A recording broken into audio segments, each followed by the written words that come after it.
commonly acknowledged that the music industry is one of the toughest professions in which to succeed. Talent isn't enough. You need determination, dedication, a strong sense of self-worth, and that one intangible, luck. Caitlin Koch started learning those music lessons upon winning the Buffalo Idol singing competition at age 14. The talented songstress then continued her education, first in college, then through a maze of reality television shows that provided Caitlin with a degree from the School of Hard Knocks. I had started playing out, in the local Buffalo scene when I was in high school, and music was something that was really calling to me. And Canisius had a music program that I was a part of, but I didn't find what I was looking for there. And, it was classical training that, of course, I've always had, but it wasn't anything new for me. And I was looking to make it as a singer on a different level, and I knew that I had to give that my full attention if I was going to go for it. And because I was so unhappy in school at the time and my grades started slipping, that's when it really got serious, because I had never really had a problem with my scholastics in the past. And so when that happened, it was an indicator that something was wrong, and I either needed to buckle down and focus full-time on school and my career and what I wanted to do, or I needed to explore a music career path. And I sat down with my parents, who are very, they're advocates for schooling. My dad didn't attend college, so it was all that more important for us to go to college. My mom had gone to Canisius. She didn't know what to tell me what to do. All she knew is that, as a family, we're paying this tuition. I'm blowing it. So she was like, you need to take a semester off and reevaluate everything. And that's what we did. And I started getting more and more involved in the music scene. And that's when I started trying out for the shows. You start with American Idol. Yeah, I tried out for American Idol 3 times. And the first time I was 18. I was a freshman in college. What made you think you wanted to do that?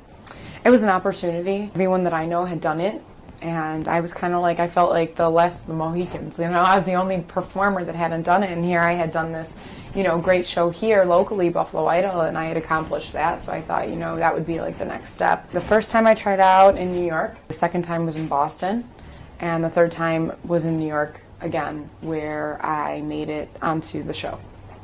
The first time I auditioned, I nailed, my perception, I nailed every audition that I had. And then I got into the judges' room, and it was so white. It was just so white. There were so many lights. I walked in and immediately was just thrown off. I wasn't myself. I can't even explain it. I must not have been ready for the situation. Started singing, didn't feel it. My nerves were there, and sure enough, they were like, okay, you're not ready, go home.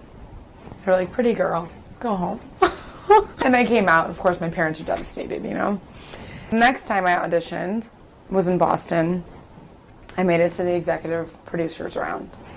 And this girl had just finished auditioning, and she was off pitch. She was totally off. So do you hear them? Are you in the audience, or how does that? You're not in the audience, but you can hear the person before you because you're behind a curtain. And they took her, and she was awful. And the reason why I'm even talking about someone else's audition is because when I went in to audition, I nailed it, and they told me that the bar had been raised and they weren't going to accept me.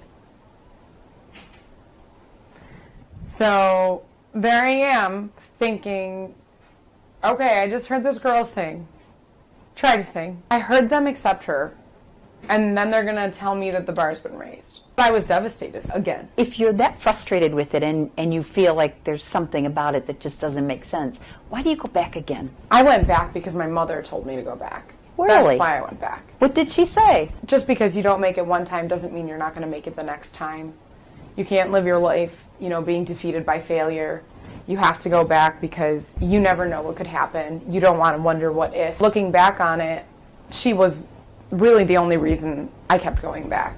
Now I continue to do it because I've learned from what she's told me, and I realize that she's right. The second time, bar's been raised, I go home again with my tail between my legs. And then comes the third year, and I make it to executive producers again. Don't they tell me the exact same thing? The bar's been raised.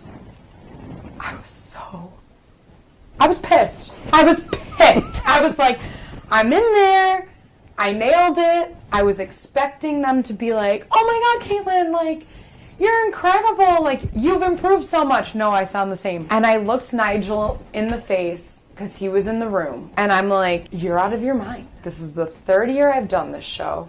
The first year I make it all the way to the judges. Now this is the second year in a row that I'm going to just make it to you guys and stop, like your journey's done here. Are you losing it upstairs? You're letting people in who can't even sing.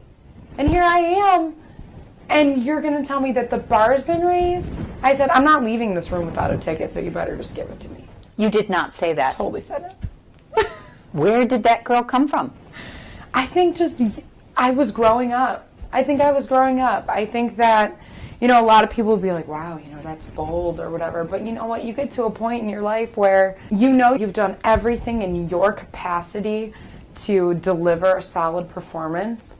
And then you have somebody on the other side of the table that's going to stop you in your tracks right there after you know that you've killed it. I mean, I'm over here like, there's no way I'm going to let you stop me. There's no way right now. It's not happening. Like, I'm at least getting to the judges at this point. I'm not dealing with this. And they gave me a ticket. What year was it you made it through? This was season 10. So Jennifer Lopez was there at this point. So it's Jennifer, Randy, and was it Steven Tyler? Correct. I performed Jennifer Hudson's, one of her tunes. And I embraced it. I just embraced it as an opportunity to move forward. I thought that this was definitely my time to shine. And I made it to the boot camp week and group round. Boot camp week is a hardcore week of filming, interviews, nonstop performances. You're rehearsing all the time. They're throwing curveballs at you. It's an intense week. And essentially for this group round, they give you a selection of songs. If you like a particular song, you go up on stage, and then they divide that group up into smaller groups, and you perform alongside your competitors. And, you know, they have mandates, like you have to have choreography, you have to have harmonies, everyone has to sing lead at some point, things like that. And you have about 12 hours to prepare, and 12 hours is overnight after you've been up, you know, probably for 3 days at this point. Now, I had made friends with these 3 other girls, all incredibly gorgeous, all incredibly talented in their own right. And they were like, we want to perform together. All of us together would be a really strong group, and we could really shine. And I thought, okay, yeah, sure. Like, I know, you know, I sing Duffy with my band at home. I sing, you know, Stevie Wonder with my band at home. I know those songs in and out, but I'm going to sing this Rihanna song that I've never heard in my life, and we're going to do this. And my parents the whole time were looking at me like, I hope you know what you're doing. Sure enough, we bombed, like we tanked. It was awful. All of us forgot our words. I sang a note, like off pitch, that I've never heard myself sing in my entire life. It was just awful.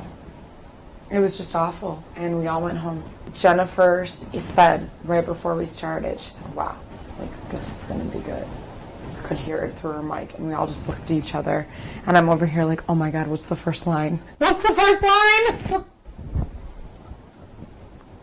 Oh my. It was horrendous. Of course, the show airs, and who do they show crying on TV?